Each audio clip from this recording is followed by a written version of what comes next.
Alright investors, आज हम देखेंगे परसिस्टेंट के technicals, valuations and financial health.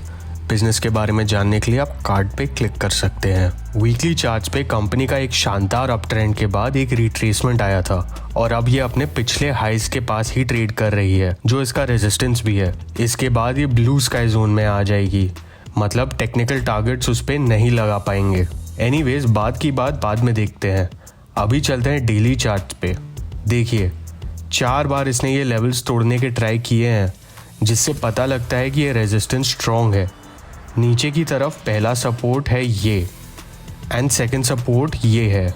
इसका अभी शॉर्ट टर्म ट्रेंड तो अभी है, जब तक ये ट्रेंड लाइन ब्रेक नहीं होती, एंड संभव है कि ये थोड़े दिन और कंसोलिडेट करे अगर मार्केट शांत रहा तो।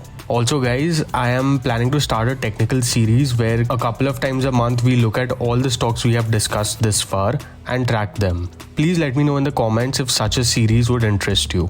चलो, let's have a look at the valuations of the company. अगर आपको DCF के बारे में जानना है then you can click on the card above. So, Persistent Systems का sales growth last year was nothing short of impressive. लेकिन मुझे नहीं लगता है कि ये सस्टेनेबल है। So something that is manageable is around 25% for 5 years and then systematically coming down to 15% in perpetuity. इनके margins इंडस्ट्री के हिसाब से लो है and could be improved. I'm not saying margins double होने चाहिए, but 2-3% का improvement तो हो ही सकता है। इनके reinvestment rate, मतलब ₹1 के कैपिटल से ये currently 2.45 रुपीज़ जनरेट कर पाते हैं। लेकिन this also includes acquisitions of other companies. So organically मैं एक्सपेक्ट कर रहा हूँ कि ये 2.5 और 3 जनरेट कर लेंगे एक बार एक्विजिशंस की सिनर्जीज कम इनटू प्ले। इनका कॉस्ट ऑफ कैपिटल थोड़ा ज़्यादा है and has scope for further improvement to global levels. ये सब करके मेरा free cash flow and discount rates का प्रोजेक्शन के हिसाब से मुझे लगता है कि कंपनी का वैल्यू अराउंड 3843.26 होना चाहिए। Of course, this could be higher अगर इनके मार्जिन्स इम्प्रूव हुए, बट मेरा एस्टिमेट तो यही है। सो टेक्निकल्स एंड फंडामेंटल्स मिला के मैं क्या करता, करंटली ट्रेंड पहले कंफर्म होने दूंगा, एंड सिंस ये ऑलरेडी ओवर वैल्यूड है, जल्दी तो नहीं करूंगा इसको बाय करने के लिए। चलो एक नज़र मार लेते हैं कंपनी के फाइनेंशियल्स पे। इसका मार्केट कैप है 37,000 करोड़ के आसपास, रोस है 30 का एंड ROE है 25 का। इसका PE 40 का चल रहा है।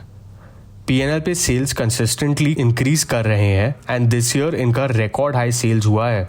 ऑपरेटिंग मार्जिन्स कंपनी के थोड़े कम है but there improving. Interest cost company का बढ़ा है, मतलब कंपनी ने लोन लिए हैं, एंड डेप्रिसिएशन बढ़ा है, मतलब कंपनी ने कैपेक्स भी किया है। कंपनी का नेट प्रॉफिट कंसिस्टेंटली बढ़ रहा है। बैलेंस शीट पे कंपनी के रिजर्व स्ट्रॉन्ग है एंड बोरोइंग्स बढ़ी है, साथ में कंपनी के फिक्स्ड एसेट्स भी बढ़े हैं।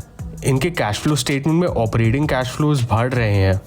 इन्वेस्टिंग कैश फ्लोज में कैश आउटफ्लो हुआ है, मतलब कंपनी ने कैपेक्स किया है, एंड फाइनेंसिंग कैश फ्लोज में डिविडेंड्स पे करने की वजह से कैश आउटफ्लो हुआ है। कंपनी का डेटर डेज अराउंड 2 महीने का है, and since inventory and suppliers ज़्यादा नहीं है, inventory days and days payable blank है, एंड कंपनी का कैश कन्वर्जन साइकिल भी 2 महीने का है।